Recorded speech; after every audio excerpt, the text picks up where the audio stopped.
Escocia, tierra de castillos imponentes, paisajes que quitan el aliento y leyendas que susurran en el viento. Pero más allá de su belleza de postal, se esconden historias fascinantes, a veces un poco oscuras, que han moldeado el carácter de esta nación. Hoy, en Mágica Escocia, vamos a desenterrar uno de sus secretos mejor guardados, el verdadero motivo detrás de las tumbas con rejas de hierro que encontramos en sus cementerios más antiguos. ¿Alguna vez has paseado por un cementerio escocés y te has topado con estas extrañas jaulas de metal protegiendo las lápidas? ¿Qué pensarías? A primera vista, parecen sacadas de una película de terror.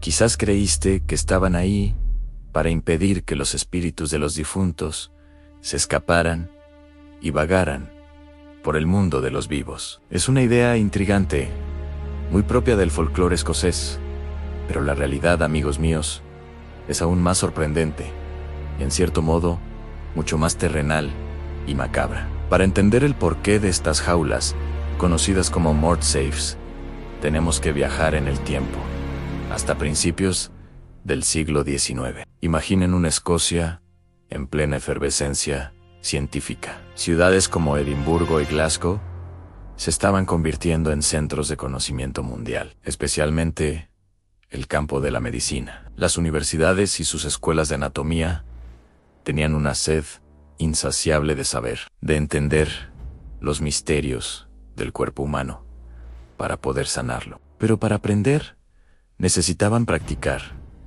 Y para practicar, necesitaban cuerpos humanos para diseccionar. Aquí es donde la historia toma un giro oscuro. La ley de la época era muy restrictiva sobre de dónde podían provenir estos cuerpos. Legalmente, solo se podían usar los cadáveres de criminales ejecutados en la horca. Sin embargo, el número de ejecuciones estaba disminuyendo, mientras que el número de estudiantes de medicina se disparaba. La demanda superaba con creces la oferta legal. ¿Y qué pasa cuando hay una gran demanda y poca oferta? Exacto.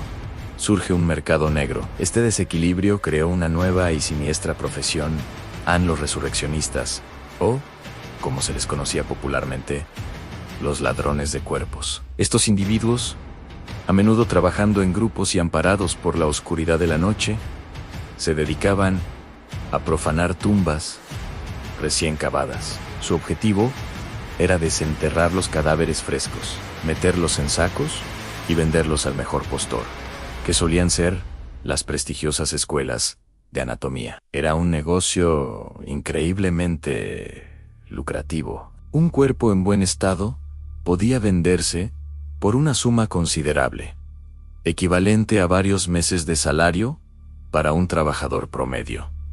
La técnica era rápida y eficiente. No desenterraban todo el ataúd.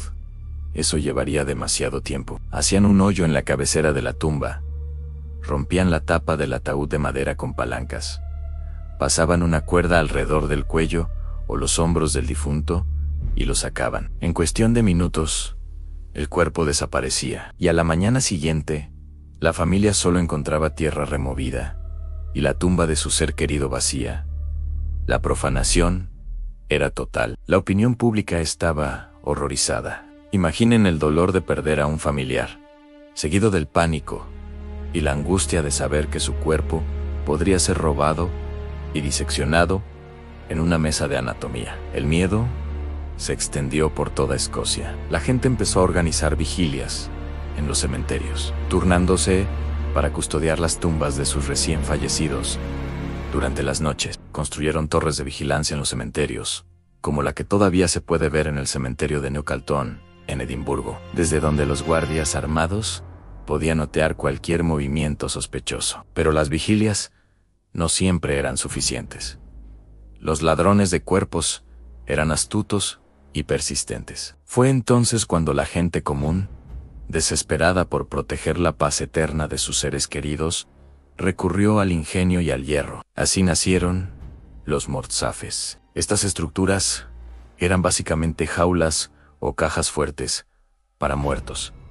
Había diferentes diseños. Algunos eran como una rejilla de barras de hierro macizo que se colocaba sobre el ataúd antes de rellenar la tumba. Otros eran armazones completos que se ensamblaban sobre la sepultura, anclados con pesados candados. La idea era simple en hacer que el robo fuera tan difícil, ruidoso y largo, que los ladrones simplemente se dieran por vencidos y buscaran un objetivo más fácil. Estas jaulas de hierro no eran baratas, por lo que a menudo eran alquiladas. Una familia pagaba por usar un morcef durante las primeras semanas después del entierro. Este era el periodo más crítico, ya que los anatomistas preferían los cuerpos lo más frescos posible para sus estudios. Una vez que el cuerpo comenzaba a descomponerse y ya no era útil para la ciencia, el riesgo de robo disminuía drásticamente.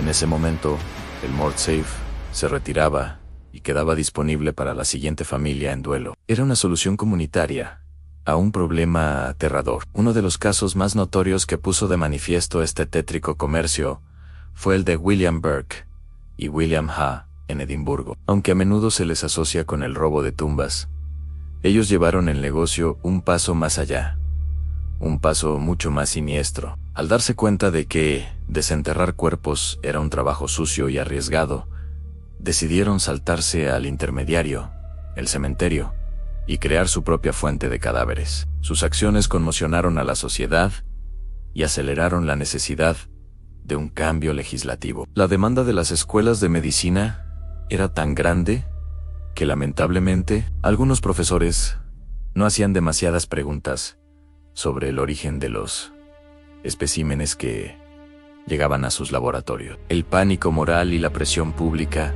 finalmente llevaron a un cambio. En 1832, el Parlamento británico aprobó la Ley de Anatomía.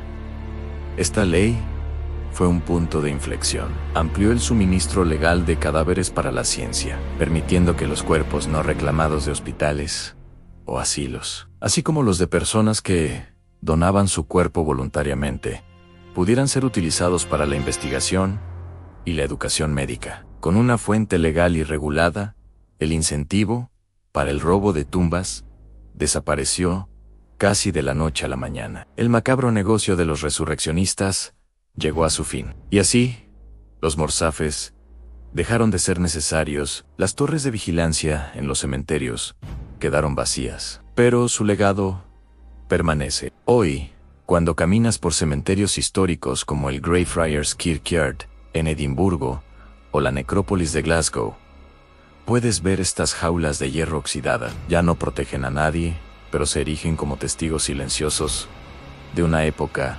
fascinante y turbulenta de la historia escocesa. Son monumentos a la desesperación de las familias, al ingenio humano frente al miedo y al complejo conflicto entre el respeto por los muertos y el avance de la ciencia. Estas estructuras no solo cambiaron las prácticas funerarias, sino que también dejaron una huella imborrable en la cultura. Las historias de ladrones de cuerpos, de noches oscuras en cementerios y de tumbas profanadas alimentaron el imaginario gótico y dieron lugar a innumerables cuentos y leyendas que todavía hoy se narran en Escocia. Son parte del tejido que conforma la identidad misteriosa y cautivadora de este país. Así que, la próxima vez que veas una tumba enjaulada, ya no pensarás en vampiros o espíritus inquietos. Recordarás a los